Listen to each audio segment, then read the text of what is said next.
안녕하세요. 열두 사도 이야기 오늘 마지막 시간인데요. 가룟 유다와 마띠아 이 두 제자, 두 사도에 관한 이야기를 여러분과 함께 나누고자 합니다.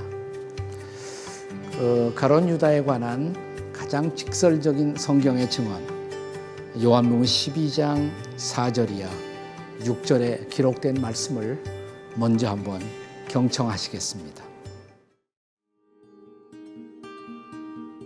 제자 중 하나로서 예수를 잡아줄 가룟 유다가 말하되 이 향유를 어찌하여 300데나리온에 팔아 가난한 자들에게 주지 아니하였느냐 하니 이렇게 말함은 가난한 자들을 생각함이 아니요 그는 도둑이라 돈꾀를 맞고 거기 넣는 것을 훔쳐가미러라.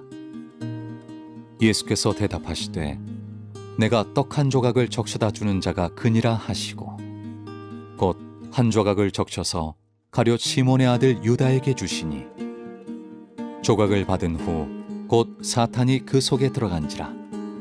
이에 예수께서 유다에게 이르시되 네가 하는 일을 속히 하라 하시니 이 말씀을 무슨 뜻으로 하셨는지 그 앉은 자 중에 아는 자가 없고 어떤 이들은 유다가 돈꾀를 맡았으므로 명절에 우리가 쓸 물건을 사라 하시는지 혹은 가난한 자들에게 무엇을 주라 하시는 줄로 생각하더라. 유다가 그 조각을 받고 곧 나가니 밤이로라.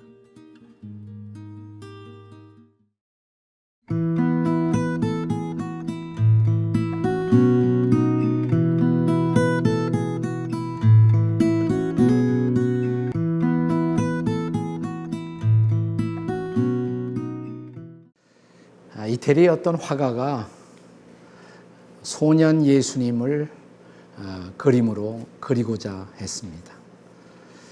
그래서 어떤 소년, 아주 해맑은 미소를 갖고 있고 진지한 표정을 가진 소년을 찾아내서 소년 예수님의 모델로 그림을 그렸다고 그래요. 그리고 상당한 시간이 지나갔습니다. 이분이 다시 예수님의 생애를 그리면서 예수님을 배반하고 팔았던 가룟 유다의 모델을 찾기 시작했습니다. 근데 어느 날 술집에서 알코올 중독으로 찌든 그리고 삶에 대한 모든 희망을 포기해버린 한 젊은이를 만났어요. 그래서 그분에게 내가 당신의 그림을 좀 그리고 싶다. 그래서 왜 저를 그림을 그리기를 원하십니까? 누구의 모델인데요? 그래서 사실은 가룟 유다의 모델로 당신을 그리고 싶다. 그랬더니 이 친구가 막 웃으면서 내가 옛날 어렸을 때 소년 시절에는 예수님의 모델이었는데요. 라고 말했다는 그런 에피소드가 있습니다. 이것이 사실인지 아닌지는 잘 모르겠지만 이 이야기가 우리에게 전해주고 있는 교훈은 이런 것이죠. 예수님의 모델, 소년 예수님의 모델이 배반자 유다가 될 수가 있다라는 인간의 변화의 그런 파괴성, 이런 것들을 우리가 이 이야기에서 배울 수 있지 않을까.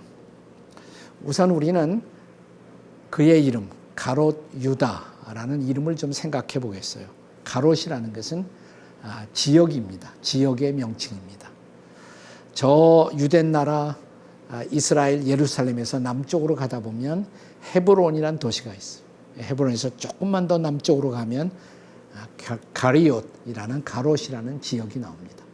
그 출신이기 때문에 그 지방 출신이기 때문에 가롯 유다 이렇게 붙인 것입니다. 근데 유다라는 그 이름 자체가 가지고 있는 뜻은 아주 좋은 뜻이에요. 찬양이라는 뜻이거든요. 근데 여러분 가운데 내가 자녀를 낳았다, 아들을 낳았다. 그러면 아들의 이름을 유다라고 여러분 지으시겠습니까? 그럴 분이 있어요? 없죠. 네. 그러니까 가룟 유다 이후에 유다라는 이름은 가장 인기 없는 이름이 됐죠. 하지만 본래 유대인들 가운데서는 가장 포퓰러한 인기 있는 이름이 사실은 유다였어요. 구약의 이스라엘 12지파가 있잖아요. 그중에 가장 중요한 지파가 유다 지파거든요. 유다 지파. 메시아의 가계를 이어갔던 지파가 바로 유다 지파입니다. praise, 찬양이라는 뜻을 갖고 있죠. 우리가 성경을 연구하다 보면 구약과 신약의 중간기가 있어요. 한 400년의 중간 시대가 있는데 그때 이스라엘이 북쪽에 있는 시리아로부터 점령을 당해요. 그랬을 때 점령당한 예루살렘, 이스라엘을 회복하기 위해서 이스라엘 제사장의 한 가문이 일어나서 독립운동을 합니다. 그 집안을 유다 마카비 이렇게 부르거든요. 유다 마카비. 네. 그러니까 아주 퍼퓰러한 이름이 유다예요. 본래 좋은 이름이죠. 아주 참 좋은 이름이에요. 그리고 예수님의 동생 가운데도 유다가 있었어요. 여러 명 동생이 있는데 그 중에 하나. 신약 성경 읽다가 혹시 신약 성경에 유다서 보셨습니까? 네, 유다서. 그건 가룟 유다가 쓴 책은 아니고 예수님의 동생 가운데 유다가 바로 유다서라는 한 장밖에 없는 짤막한 문서를 기록하기도 했습니다.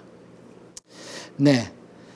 또 예수님의 제자 가운데 가룟 유다 말고 12제자 가운데 다데오 유다가 있어요. 다데오 유다. 그만큼 유다라는 이름은 포퓰러한 아주 보편적이고 인기 있는 이름이었다는 것을 알 수가 있습니다.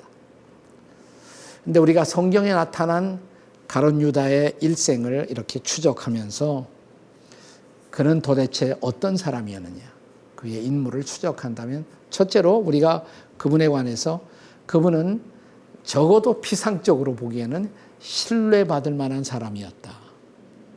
왜냐하면 예수님의 제자들 가운데 유다가 한 일이 뭐예요? 재정 출납을 담당했단 말이죠. 근데 여러분 가운데 누가 이제 우리가 조금씩 돈을 내어서 그거 가지고 우리가 뭐 한 달에 우리 직원들끼리 어떤 모임을 갖는다. 그러면 누구 뽑아야 되잖아요. 회계를 뽑을 때 신뢰할 만한 사람을 뽑겠죠. 그죠? 믿을 수 없는 사람한테 돈주머니 맡기면 안 되잖아요. 그러니까 적어도 유다는 신뢰받을 만한 사람이었다. 피상적으로는 그랬다 이 말이죠. 적어도. 네. 그리고 보면요.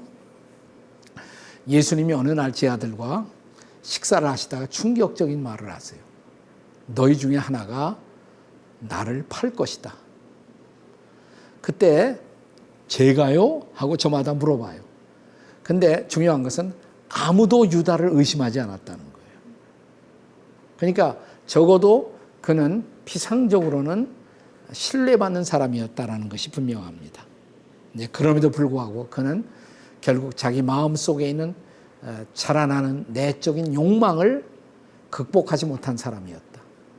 결국 그는 돈에 대한 물욕을 이기지 못하고 그 출납에서 돈을 빼가는 도둑이 되었다. 도둑의 역할을 했다 이 말이죠. 네. 그리고 마침내 예수님을 팔기까지 하는 은 30냥에 그것도 돈 때문에 결국 물욕의 탐욕을 극복하지 못한 사람이었다. 그리고 종래 그는 위선적인 사람으로 우리 앞에 등장할 수밖에 없었다. 그 유명한 마리아가 옥합을 깨갖고 그 향유를 가지고 예수님의 발을 씻는 장면이 나오죠. 그때 가룟 유다가 등장하잖아요. 막 화를 내면서 그거 가지고 그 향유를 팔아서 300데나리온쯤 될 텐데 가난한 사람들을 도와주면 얼마나 유용하게 쓸 텐데 그렇게 발 씻는 일에 낭비할 수가 있지 않느냐. 그러니까 굉장히 의로운 사람 같잖아요. Sounds good. 우리가 겉으로 말할 때 보면 굉장히 좋은 발언처럼 보인단 말이에요. 그러나 사실은 이것이 위선적인 그의 모습이었다. 의의를 가장하고 있었다.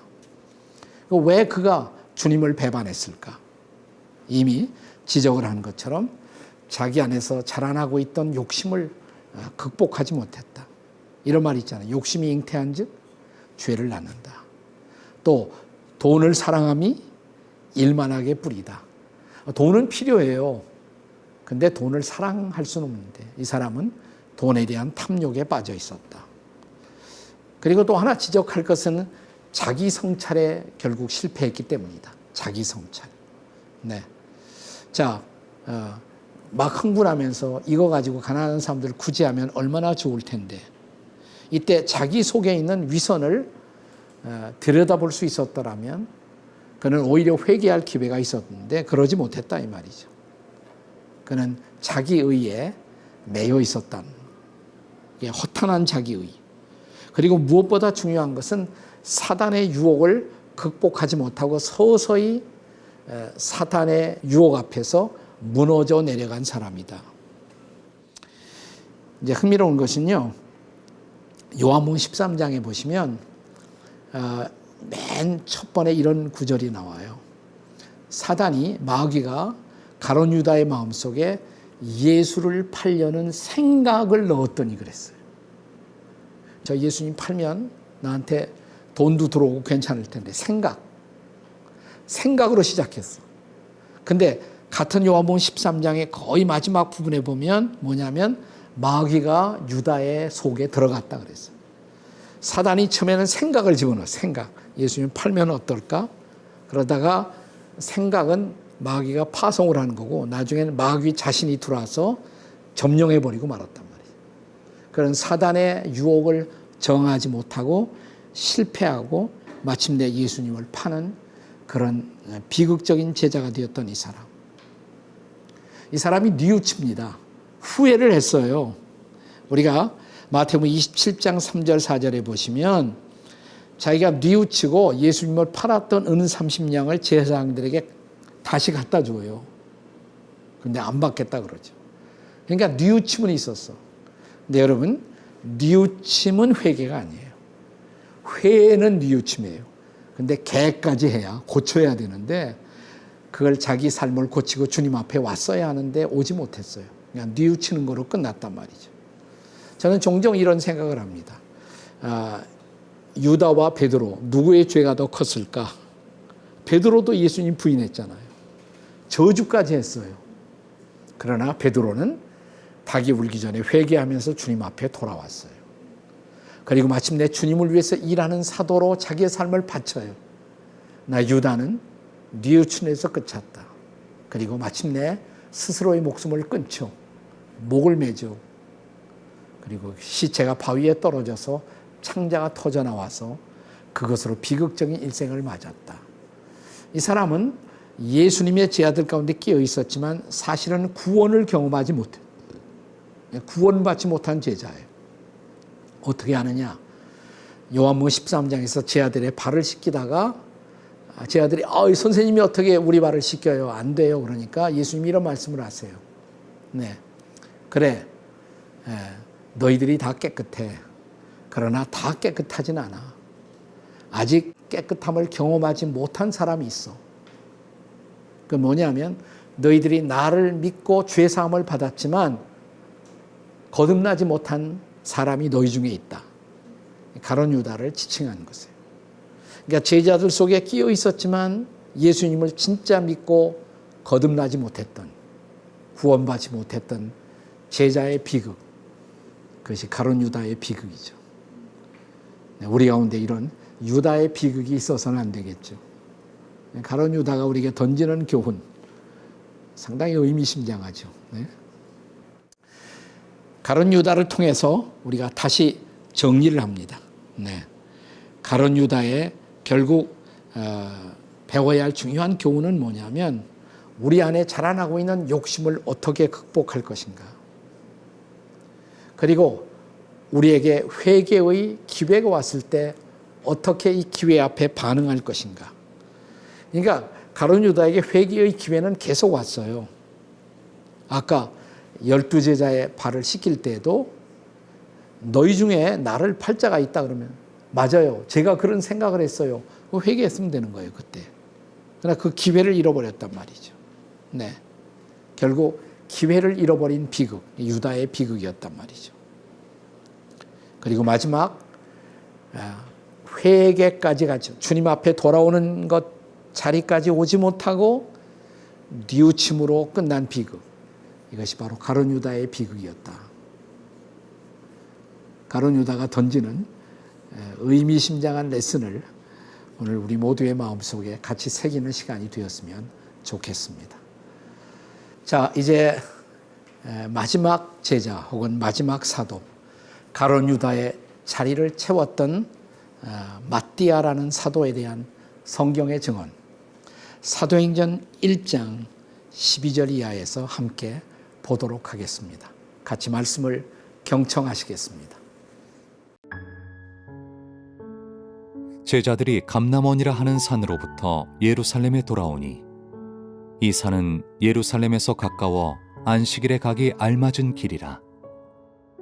들어가 그들이 유하는 다락방으로 올라가니 베드로, 요한, 야고보, 안드레와 빌립, 도마와 바돌로메, 마테와 및 알페오의 아들 야고보, 셀롯인 시몬, 야고보의 아들 유다가 다 거기 있어 여자들과 예수의 어머니 마리아와 예수의 아우들과 더불어 마음을 같이하여 오로지 기도에 힘쓰더라.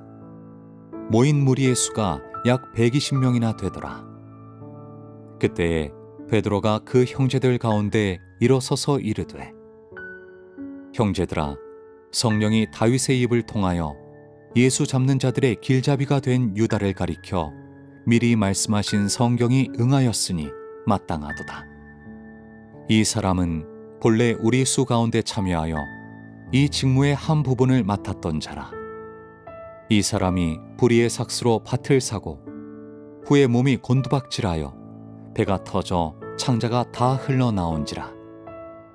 이 일이 예루살렘에 사는 모든 사람에게 알리어져 그들의 말로는 그 밭을 아겔다마라 하니 이는 피밭이라는 뜻이라.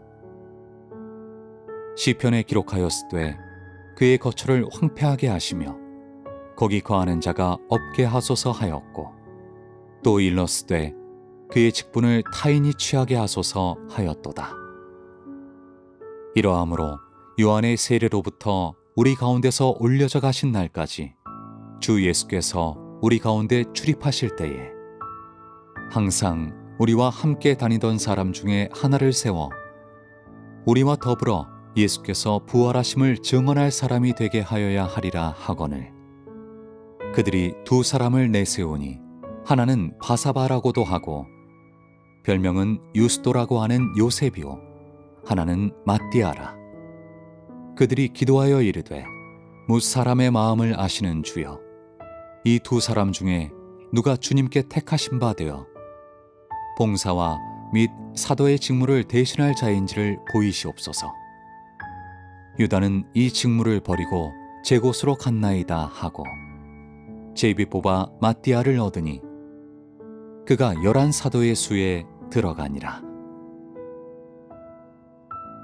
이제 드디어 마지막 사도, 우리가 이 사도에 대해서 이렇게 별명을 붙이면 정확하지 않을까. 유다의 빈자리를 채운 사도, 그죠?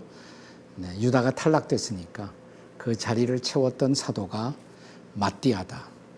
근데 왜 그 자리를 꼭 채워야만 했었을까? 12이라는 성경에서 특별한 의미를 가지는 숫자예요.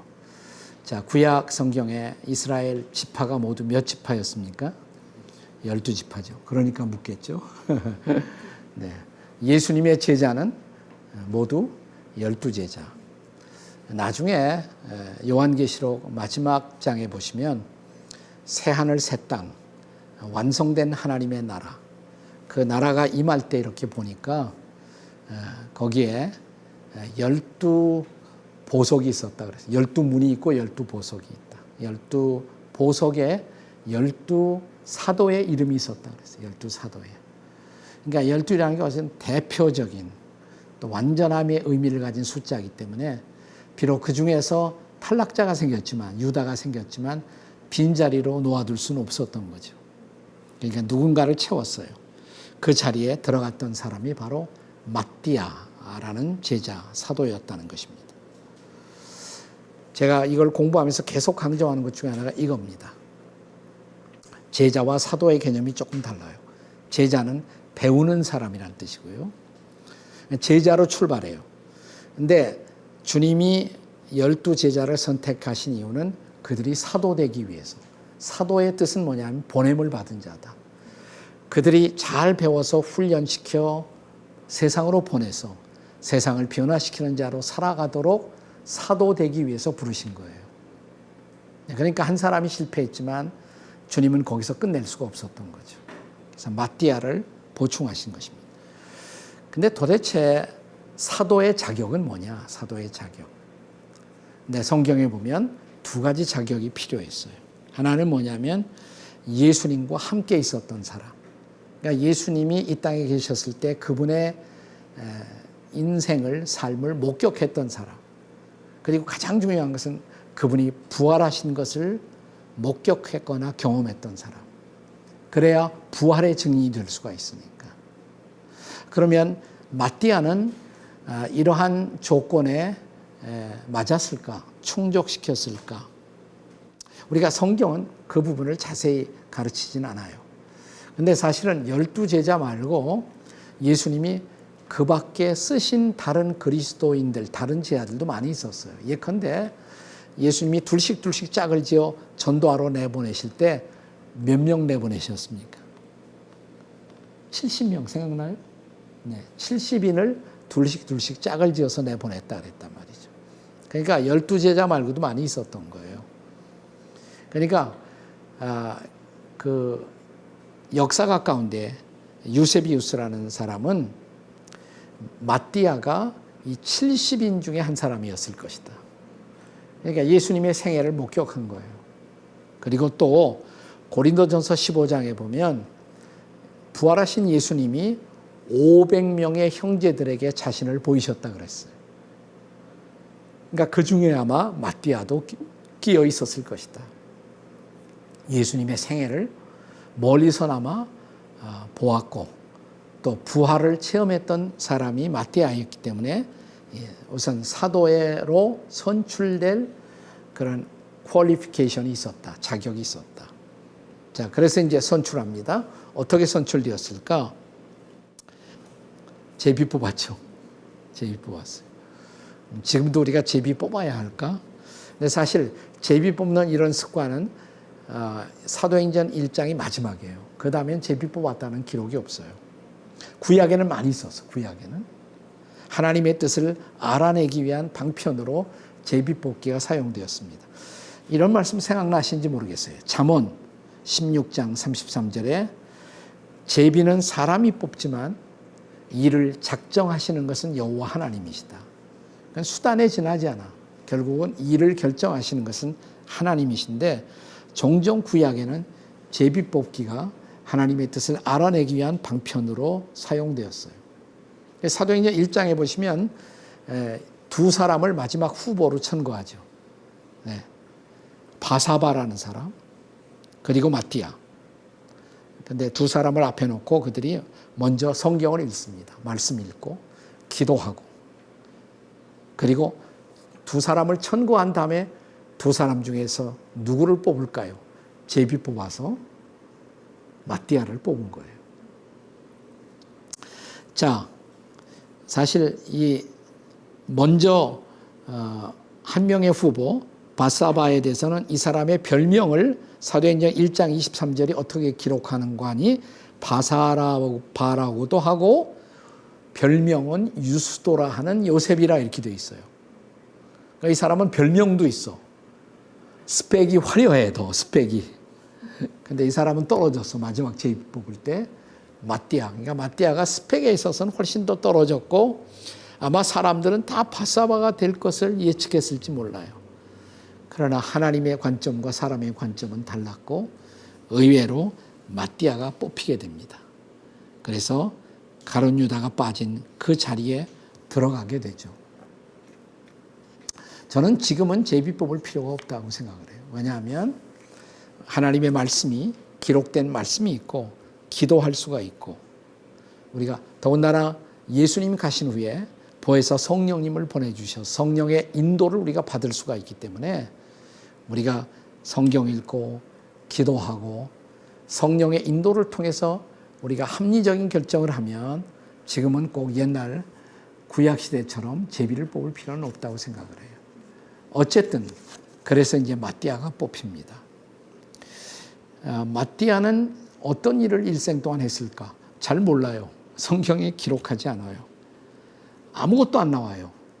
12번째 유다의 자리에는 뽑혔지만 그 다음에 무슨 일을 했다는 것이 없어요. 그러니까 심지어 성경학자들 가운데는 이걸 마띠아는 잘못 뽑은 것 같다. 그래서 그 자리에 들어왔어야 할 진짜 제자는 누구냐? 그건 조금 이따 사도행전에 등장하는 바울이다. 바울이 거기에 들어가야 한다. 이렇게 말하는 성경학자들도 있어요. 저는 그렇게 생각하진 않아요. 비록 성경이 이 사람에 대해서 많은 것을 기록하지 않았어도 그는 거기에 있어야 할 사람이었다. 비록 그가 아무 말을 하지 않았지만 실제로 전승에 보면, 전승이라는 것은 성경 이외의 문서들에 보면 마띠아가 가끔 등장해요. 거기에서는 그는 조용히 자기 할 일을 하는 사람이었다. 그래서 비록 사건을 일으키지 않으니까 기록할 것이 없을지 모르지만은 조용히 자기의 자리에서 자기 몫에 자기 미션을, 사명을 감당했던 사람이었다. 그리고 교회 전승에 하면 마지막에 그는 역시 순교합니다. 다른 제자들처럼. 사실 유다는 자살했고 또 사도 요한은 늦게까지 살다가 자연사를 했지만 나머지는 다 순교했거든요. 그런데 이 순교의 반열에 들어갔어요. 마띠아도. 두 가지 설이 있어요. 이 사람에 대해서. 십자가형으로 죽었다. 또 어떤 전승에 의하면 돌에 맞아서 죽었다. 근데 분명한 것은 전도하다 죽은 거예요. 이 사람이 전도하다 순교했어요. 영광스럽게 순교한 거예요. 자, 하나님이 이 12번째 유다의 자리에 이 사람을 성경에 뽑아 놓으시고 오늘을 살고 있는 여러분과 저에게 가르치는 교훈이 뭘까? 우리가 뭐 그렇게 특별한 존재가 아니라도 우리도 마띠아처럼 예수님의 제자로 쓰임을 받을 수가 있다. 자, 마띠아는 바로 저와 여러분의 그림자다. 우리도 마띠아처럼 12번째 사도가 되어 그 길에 참여할 수가 있다. 비록 우리는 예수님 당시로 돌아가서 예수님의 부활을 목격한 사람은 아니지만 말씀과 기도로 예수님과 교제하면서 지금 우리가 예수님을 체험하잖아요. 그리고 기도의 응답을 받을 때 주님 살아계시구나. 이 부활의 능력을 우리도 경험하는 거예요. 그러면 우리도 오늘의 사도가 될 수가 있다. 마띠아처럼. 여러분이 12번째 사도이십니다. 옆에 있는 사람에게 해보세요. 당신이 12번째 사도이십니다. 한번 해보시죠.